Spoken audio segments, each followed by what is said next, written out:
حضرت آدم علیہ السلام جنت میں رہنے لگے۔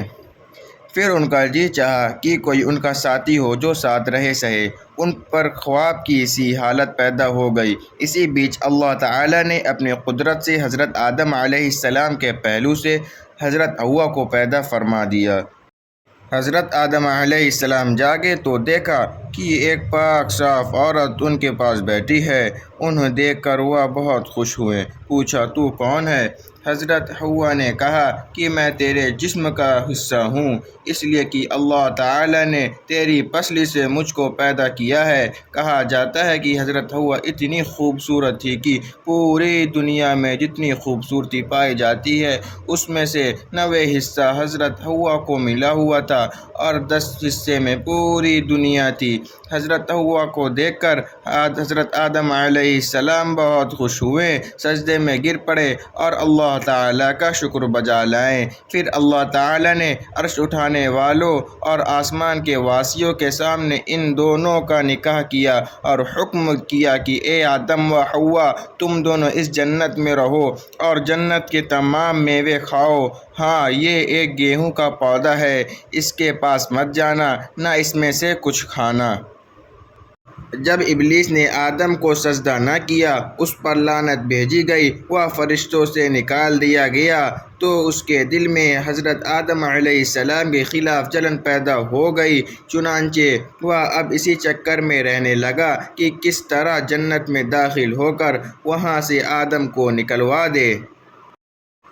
پہلے تو مور سے اس نے دوستی کی اور کہا کہ میری دوستی کے حق تیرے اوپر ثابت ہے، ہم تم دونوں پہلے ساتھ بھی رہا کرتے تھے، میری تجھ سے درخواست ہے کہ تو مجھ کو اپنے بازو پر بٹھا کر جنت میں پہنچا دے کہ میں اپنے دشمن سے بدلہ لے لوں۔ مور نے اس بات سے انکار کر دیا اور کہا کہ تو یہ بات سانپ سے کہہ۔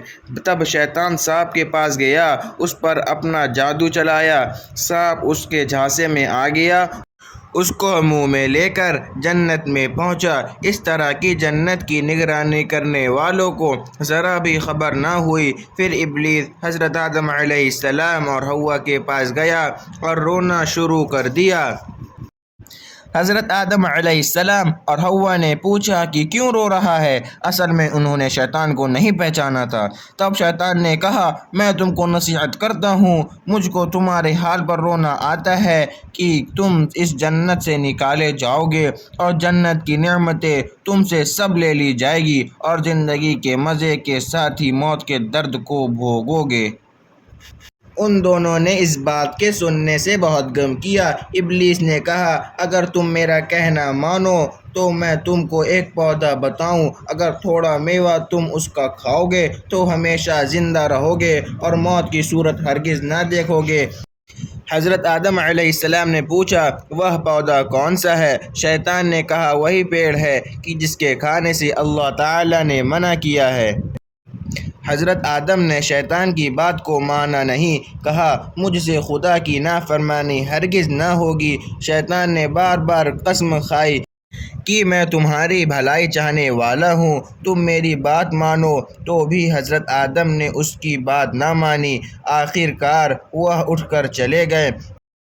پھر شیطان حضرت حوا کی خدمت میں پہنچا اور ان کے دل میں شک پیدا کرنے میں کامیاب ہو گیا۔ سانپ نے شیطان کے کہنے پر گواہی بھی دے دی کہ اس کی بات صحیح ہے۔